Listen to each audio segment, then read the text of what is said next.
카운티는 캘리포니아 주정부의 봉쇄령 해제 방침에 따라 오는 금요일부터 체육관과 피트니스 센터 등의 영업을 재개하기로 했습니다. 하지만 주점과 노래방, 그리고 극장 등의 영업은 여전히 금지시켰습니다. 남서부 지역에서 경제 재개 이후 코로나가 재확산되고 있다는 진단이 나왔습니다. 시위 사태 이후 코로나 확산이 더욱 우려되는 시점에서 앞으로 2, 3주가 큰 고비가 될 것으로 예상됐습니다. 60대 한인 어르신이 흑인 남성으로부터 무차별 폭행을 당했다는 주장이 제기됐습니다. 트윗에 올린 글에서 손녀는 차이나 바이러스라고 외친 흑인 남성이 할아버지를 폭행했다고 주장했습니다. 코로나 사태 이후 한인 택시와 구직자들이 대거 배달업종으로 몰리고 있습니다. 외식업체들과 계약까지 맺어 배달하는 한인 택시업체까지 생겨나고 있습니다. 연방준비제도가 오는 2022년까지는 제로금리를 유지하겠다는 뜻을 시사했습니다. 경제가 회복될 때까지는 지원 정책을 계속 추진하겠다는 점도 강조했습니다.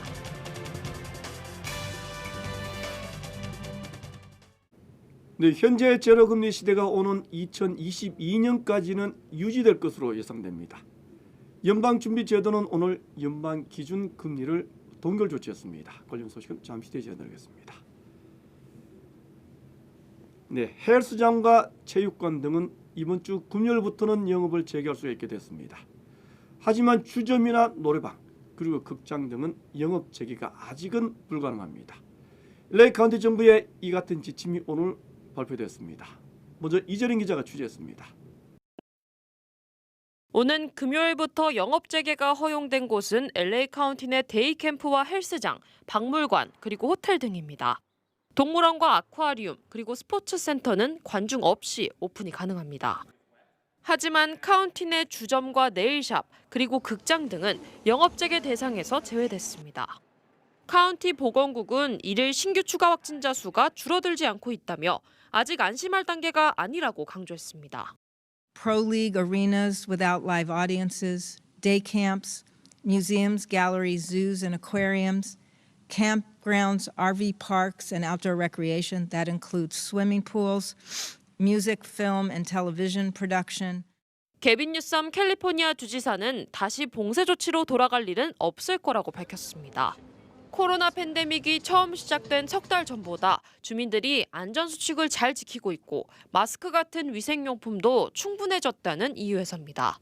그럼에도 일부 전문가들은 최근 시위의 여파로 2주 후부터 확진자 수가 급증할 것으로 전망하고 있습니다.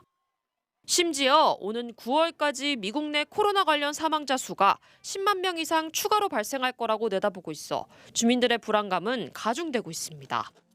LA에서 SBS 이재린입니다. 네, 미 남서부 지역에는 코로나 바이러스가 다시 확산되고 있습니다. 애리조나주의 경우에는 주정부가 락다운을 다시 검토할 수도 있다는 말까지 나오고 있습니다. 시위 사태까지 겹치면서 앞으로 2, 3주가 최대 고비라고 합니다. 계속해서 전용훈 기자입니다. 경제 재개 이후 코로나19 재확산으로 캘리포니아주 등 남서부 지역에 비상이 걸렸습니다. 먼저 캘리포니아주는 LA와 산타클라라 그리고 프레즈노 등 9개 카운티를 감시 대상으로 지정했습니다. 이들 카운티에서 경제 재가동 이후 신규 확진자가 빠르게 증가하고 있다는 것입니다. 보건당국은 최근 생일 모임이나 장례식 같은 단체 모임을 통한 코로나19 감염 사례가 급증한 것으로 파악하고 있습니다. 지난달 중순부터 경제활동을 재개한 애리조나주도 규제 완화 이후 환자 수가 무려 115%나 증가했습니다. 주 보건당국은 코로나19 환자가 병원에 몰려드는 상황에 대비하라는 편지까지 일선 병원에 보낸 것으로 전해졌습니다. 로이터 통신은 지난 한 주 동안 모두 21개 주에서 코로나19 확진자가 증가했고 유타와 뉴멕시코주에서는 이전 주 대비 40%나 급증했다고 분석했습니다. LA에서 SBS 전영웅입니다. 네, 폭염이 심해지는 한여름에는 코로나 바이러스가 사라질 것이다. 이런 소문 혹시 들어봤습니까? 하지만 사실이 아닌 것으로 드러났습니다. 보도에 정구희 기자입니다. 반소매 반바지에 마스크를 쓴 시민들. 지난 4월부터 코로나19 확진자가 급증한 싱가포르입니다. 4월 평균 기온이 25도 이상이고 습도도 70%를 넘어 우리나라 한여름 날씨와 비슷합니다. 바이러스는 대부분 더운 환경에서 잘 확산되지 않는다고 알려졌지만 싱가포르의 인구 100만 명당 확진자 수는 8,200명으로 233명인 우리나라보다 35배나 많습니다. 날이 더워지면 코로나 확산이 조금 줄 수는 있지만 폭염이 중요 변수는 아니라는 게 학계의 설명입니다. 앞서 보신 싱가포르 외에도 파나마나 적도기니처럼 더운 나라에서 확진자가 폭발적으로 증가한 사례들이 더 있다는 겁니다. 중국 연구팀이 남북 기온차가 큰 미국의 사례를 분석한 최근 연구도 결과는 비슷합니다. 코로나19의 경우 환자 1명이 2.5명에서 3명 정도의 바이러스를 전파하는데 이 전파력은 기온이 10도 올라갈 때마다 0.2명씩 줄어드는 것으로 나타났습니다.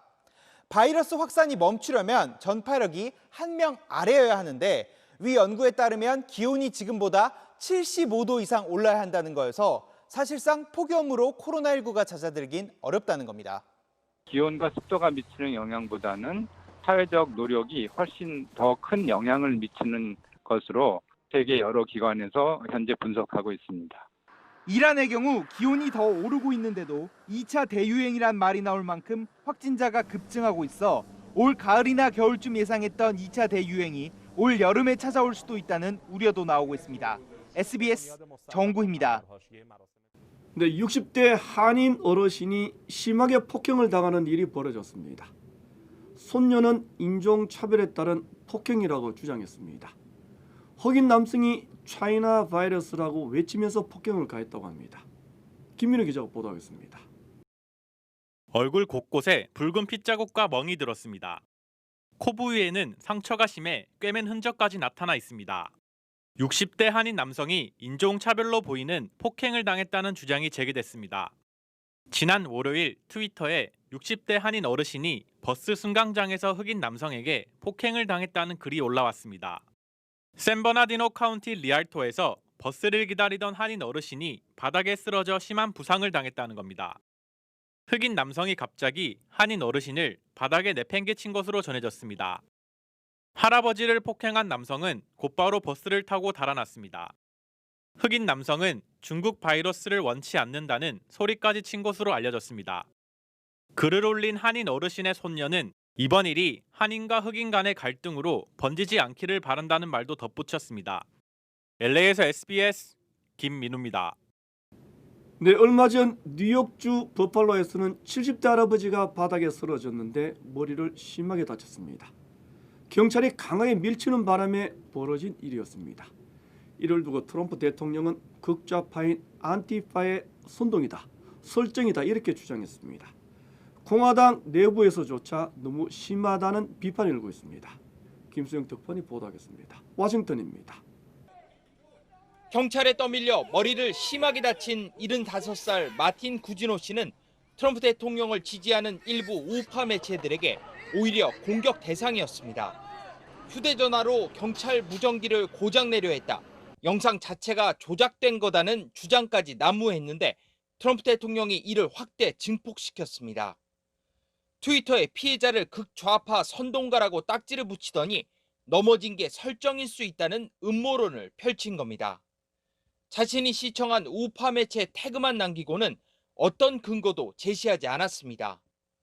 아니면 말고식의 음모론을 자주 제기했던 트럼프 대통령이 경찰 폭력 피해자에게도 근거 없는 설정 논란을 제기하면서 거센 비판에 직면했습니다.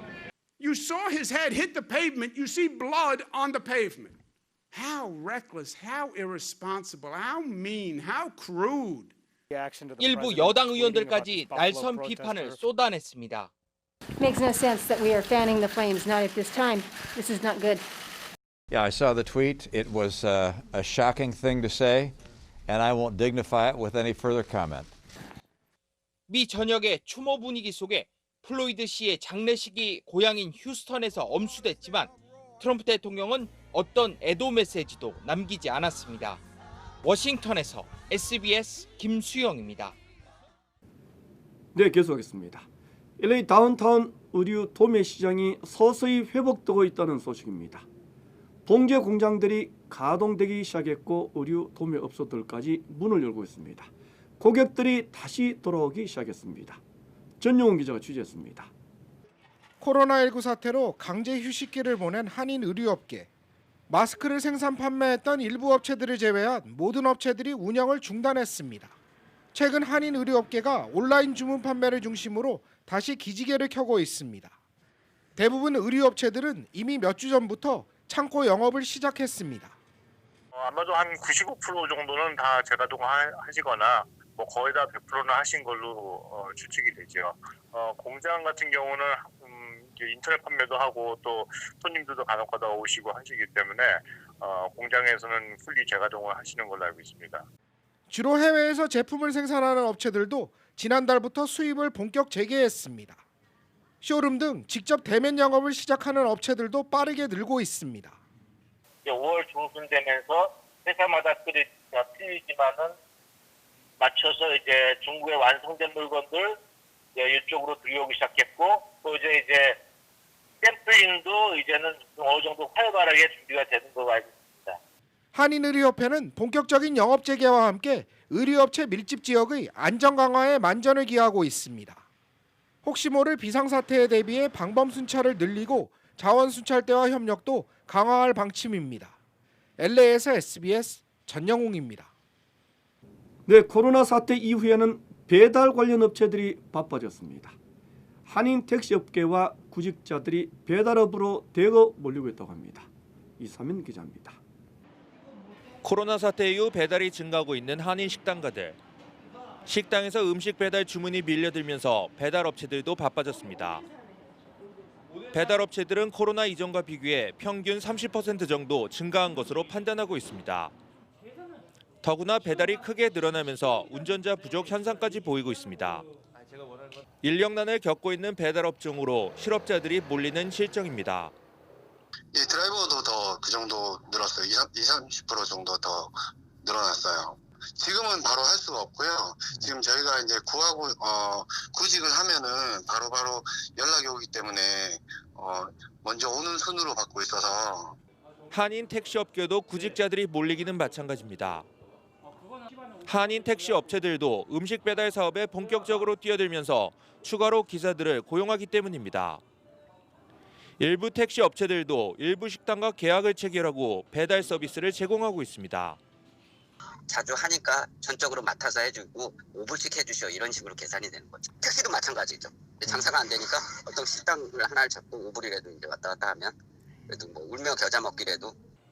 진화하고 있는 한인 요식업계의 배달. 앞으로 배달 수요와 맞물려 실직자들이 배달업계로 몰리는 현상은 당분간 지속될 전망입니다. LA에서 SBS 이사면입니다. 네, 소수계 우대 정책, 어퍼머티브 액션입니다.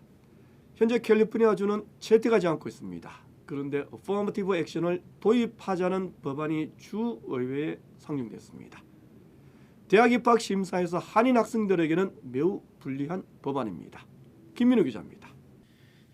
캘리포니아주에서 어퍼머티브 액션 제도, 즉 소수계 우대 정책을 부활시키자는 내용의 법안이 추진되고 있습니다.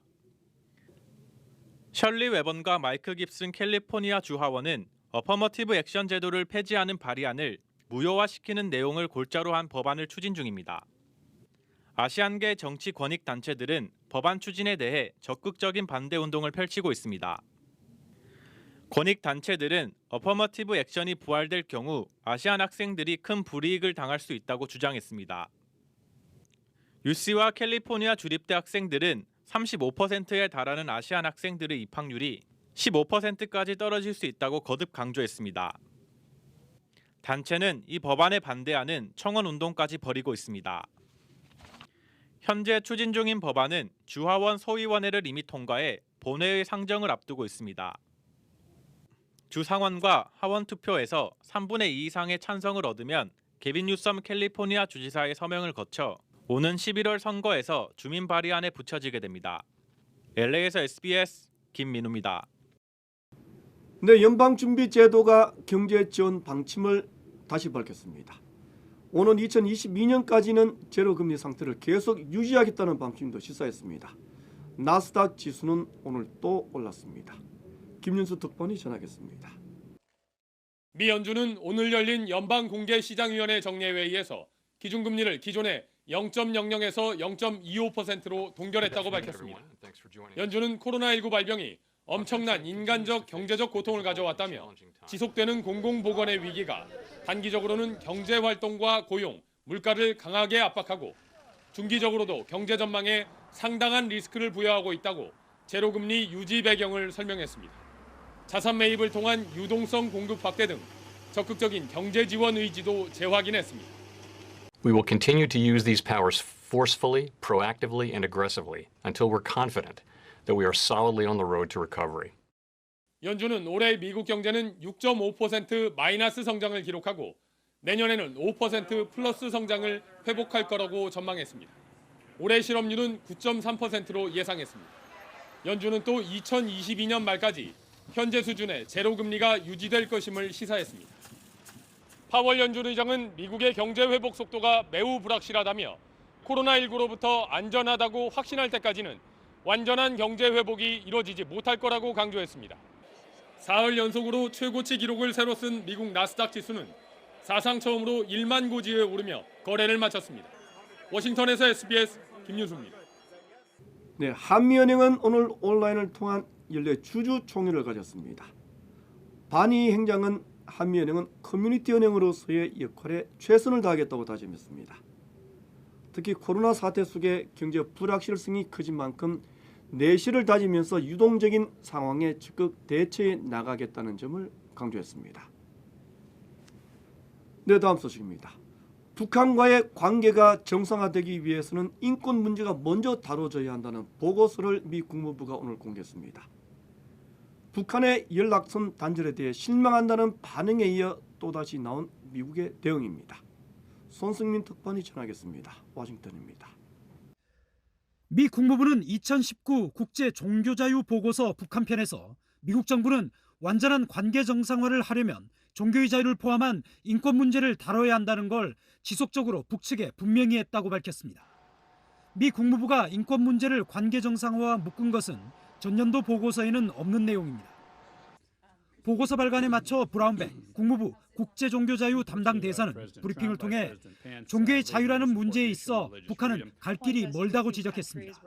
브라운백 대사는 북한 주민이 강제 수용소로 보내지고 목숨을 잃는 사례를 거론하면서 북한이 정상국가처럼 행동하길 요청하고 싶다고 덧붙였습니다. 앞서 국무부는 지난해 12월 북한과 중국, 이란 등 9개 나라를 종교자유 특별 우려국으로 지정한 바 있습니다. 이런 가운데 구테르스 유엔 사무총장은 북한이 남북 간 모든 통신 연락 채널을 완전히 폐기한다고 밝힌 데 대해 유감을 표시하면서 대화 재개를 위해 노력해야 한다고 밝혔습니다. 워싱턴에서 SBS 손성민입니다. 네, 이런 가운데 한국의 국방장관은 한미 미사일 방어 체계 통합 훈련을 이미 실시했다고 밝혔습니다. 남북 간의 긴장이 고조되는 시점이어서 이번 발언이 주목받고 있습니다. 계속해서 김학희 기자입니다. 전군 주요 지휘관들을 앞에 두고 북한이 군사적 긴장감을 고조하고 있다며 말을 이어가던 정경두 장관. 군사합의 파기, 남북 공동연락사무소 폐쇄, 모든 남북 간 통신선 차단 등을 거론하며 우리 정부를 비난하고 있습니다. 한미 미사일 방어체계 통합훈련을 했다고 처음으로 공개했습니다. 전반기 계획된 한미 연합 공중 전투 준비 태세 훈련, 한미 미사일 방어체계 통합 연동 훈련 등은 정상적으로 실시하였습니다. 북한 미사일에 대비해 패트리엇 미사일과 이지스함 대공 미사일을 운용하는 우리 통제소와 사드까지 운용하는 주한미군 통제소를 통합, 연동하는 훈련입니다. 미국의 미사일 방어망, MD 편입 논란 때문에 언급을 피해왔던 사안입니다. 국방부는 연례적 훈련이라며 MD 편입 논란에 거듭 선을 그었습니다. 북한이 단계적 적대 행위를 예고한 민감한 정세에서 한미 연합 방위 태세를 강조한 차원이란 겁니다. 북한의 각종 탄도 미사일을 방어할 수 있는 역량을 갖춰나가고 있다. 이런 의미에서 장관이 발언을 한 것으로 보여집니다. 군은 또 기상악화로 연기됐던 육해공군 합동 해상사격 훈련을 내일 시행할 예정입니다. SBS 김학규입니다. 네, 한국 정부는 대북 전단을 보내는 탈북 단체들을 잇따라 고발 조치했습니다. 북한 달래기라는 해석입니다. 보도의 안정식 기자입니다. 대북 전단 살포를 주도해온 자유북한 운동연합, 쌀과 성경책 등을 강으로 북한에 보내온 큰샘. 두 탈북자 단체를 이끄는 박상학, 박정우 형제를 정부가 경찰에 고발하고 단체 설립 허가도 취소하겠다고 밝혔습니다. 남북교류협력법 위반으로 고발하고 법인 설립 허가 취소 절차에 착수하였습니다. 고발 이유는 크게 두 가지. 교류협력법의 반출 승인 규정을 위반했고 접경 지역 주민의 위험을 초래하는 등 공익을 침해했다는 겁니다. 반출 승인 위반이란 정부의 승인을 받지 않고 북한에 물건을 보냈다는 취지입니다. 하지만 통일부는 지난 4일에는 전단 살포를 현행법, 즉 교류협력법으로 규제하긴 어렵다고 했습니다. 며칠 사이 갑자기 입장이 달라진 이유가 뭐냐는 질문엔 사정이 바뀌었다고 답했습니다. 4.27 남북 정상합의 위배와 접경지역 주민 민원 등을 들었습니다. 오락가락 법 해석이란 지적이 나오는 가운데 탈북자 단체는 이달 말 또 전단 살포를 강행하겠다며 반발했습니다. 그게 있다고 해가지고 대북전단을 보내고 그게 없다고 해서 대북전단 못 빼는 건 아니거든. 정부가 이른바 전략적 대응을 강조하며 다시 한번 북한 달래기에 나선 셈인데 반면 미국은 북한 태도가 실망이라며 사실상 경고를 보냈습니다. 북한은 오늘도 부문별 규탄 시위 등으로 적대적인 대남 여론몰이를 이어갔습니다. SBS 안정식입니다. 네, 33년 전 오늘 60 민주항쟁이 시작된 날입니다. 고 박종철 열사가 숨진 고문 현장에서 기념식이 열렸습니다. 잠시 후에 다시 전해드리겠습니다.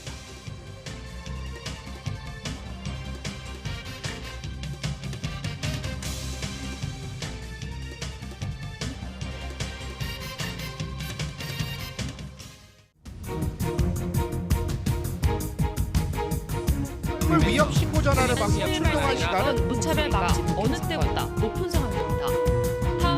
힘없는 지지를 보냈습니다. 다양한 직업의 신분의 행렬이 한인타운 학생들은 직접 그린 팻말을 들고 힘의 손을 이어잡고 배추와 상추 같은 채소는 어쩔 수 없이 음식 가격을 올린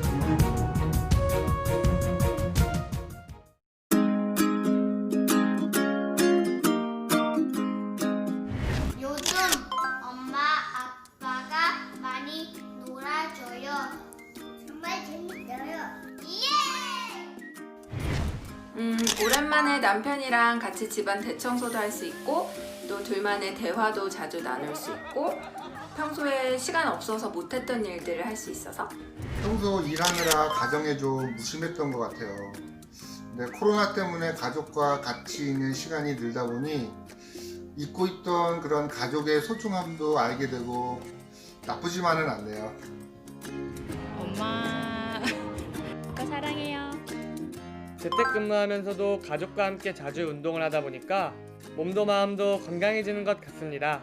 가족 사랑, 사랑의 시작은 관심입니다. 이 캠페인은 가족의 건강을 생각하는 우메켄이 함께합니다. 네, 33년 전 경찰 고문에 숨진 고 박종철 여사. 60 민주항쟁 기념식이 그 당시의 고문 현장에서 거행됐습니다. 정경윤 기자입니다. 서울 남영동 옛 치안본부 대공분실. 1987년 서울대생이었던 박종철 열사가 경찰 물고문에 숨진 곳입니다. 군사 독재 권력의 폭력을 상징하는 이곳에서 오늘 60 민주항쟁 기념식이 열렸습니다. 문재인 대통령은 민주화 영령들의 이름을 한 명 한 명 불렀습니다. 고 이소선 여사님, 고 박정기, 박종철 열사의 아버님, 고 박정기 선생과 고 조영래 변호사 등 민주화 유공자 12명이 국민훈장 모란장을 받았습니다. 고인이 된 11명 외에 이한열 열사의 어머니 배은심 여사에겐 문 대통령이 직접 훈장을 달아줬습니다. 우리의 민주주의는 결코 후퇴할 수 없습니다. 더 많은 민주주의, 더 큰 민주주의, 더 다양한 민주주의를 향해 가야 합니다. 박종철 열사가 고문받은 현장, 509호 조사실을 찾은 문 대통령은 철저한 고립감 속에 처음부터 공포감을 줬던 것이라고 말했습니다. 이곳을 저희 경찰의 역사 순례 길로 지정해가지고 새로 경찰이 된 모든 사람들이 여기서 반성하고 성찰하도록 그렇게 하고 있어요. 청와대 관계자는 열사의 부모들은 열사를 대신해 훈장을 받은 게 아니라 그들의 공을 평가받은 것이라고 말했습니다. 박종철, 이한열 열사 본인이 수훈 대상자가 안 된 이유에 대해 정부 관계자는 민주화운동 사망자 130여 명에 대한 진상조사와 보상이 될 때까지 훈장 심사를 미뤘기 때문이라고 설명했습니다. SBS 정경윤입니다. 문재인 대통령은 민주열사 유족들에게 일일이 훈장을 수여했습니다. 민주화 운동 유공자들의 삶을 취재했습니다.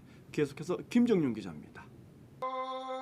23살 생때 같은 아들 박종철을 군사 독재 정권에 잃고 할 말을 잃었던 아버지는 그러나 아들을 가슴에 묻고 민주주의자로 일어섰습니다. 전국 민족민주 유가족 협의회 활동을 하며 아들의 못다 이룬 뜻을 이어갔습니다. 쭉 지금까지 이 속에서 사는 거죠. 인권운동 쪽으로.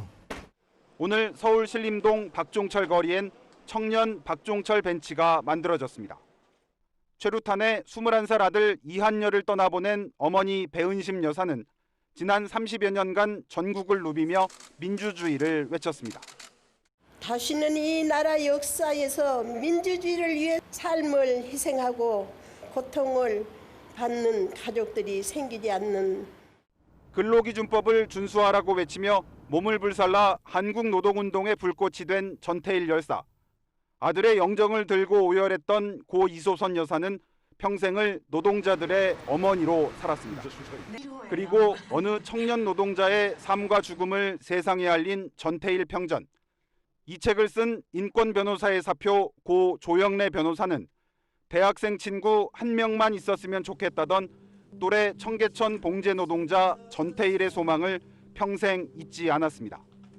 천주교 원주 교구장으로 유신 정권에 저항하며 정의구현 사제단 결성을 이끈 고 지학순 주교. 5.18 당시 헬기 사격을 증언해 전두환 씨를 결국 다시 법정에 세운 고 조비오 신부에게도 훈장이 추서됐습니다.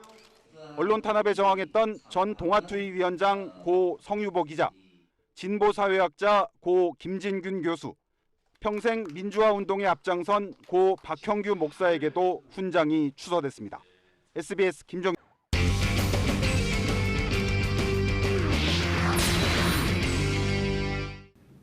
네, ESPN이 중계하는 한국 프로야구. 현재는 NC 다이너스 팀이 선두를 달리고 있습니다. NC의 에이스 구창모 투수는 ESPN 중계진들까지 주목하고 있는 선수라고 합니다. 이승훈 기자입니다. 어제 NC와 두산의 맞대결을 생중계하던 ESPN의 캐스터가 구창모를 소개합니다. The KBO ranks all show him as number 1 and we are delighted to have Chang Mo join it. 외국인 선수만 인터뷰하던 ESPN이 토종 선수를 초대한 건 처음입니다. What's more pressure, him being on right now on TV with us or him being on the mound with the bases loaded? Right now, having a lot of pressure right now.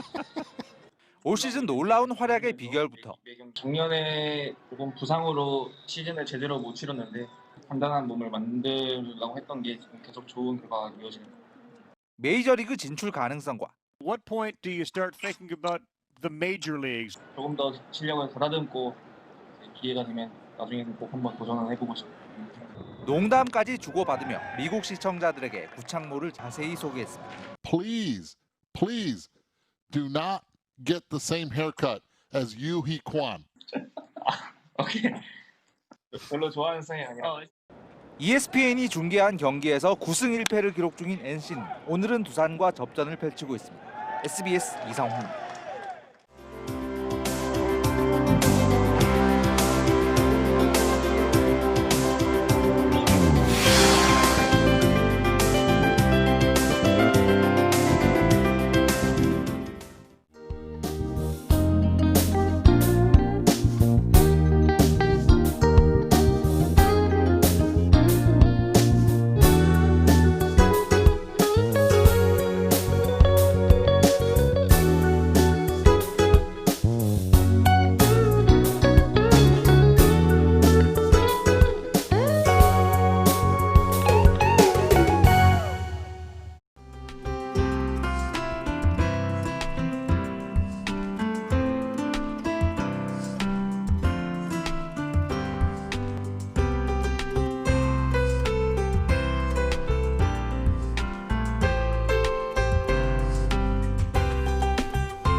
네, 커뮤니티 간의 긴밀한 유대와 소통 꼭 필요하다. 이런 얘기 많았습니다. 특히 흑인 커뮤니티와의 연대는 더욱 노력해야 한다. 매번 나왔던 주장이었습니다. LA 한인회가 저소득 흑인 학생을 돕기 위한 장학기금을 조성한다고 합니다. 인종차별에 반대하는 한인 사회의 진정성을 보여주는 것이라는 설명입니다. 흑인 생명도 중요하다는 운동을 적극 지지하는 성명도 발표했습니다. 한인 사회의 성장 이면에는 흑인 사회의 도움도 적지 않았습니다. 한 발 한 발 함께 내딛는 한인과 흑인 사회 간의 화합, 인종차별 저항 시위 이후에 새로운 한흑 관계가 조성되기를 기대해 보겠습니다. 이 분수 마치겠습니다. 고맙습니다.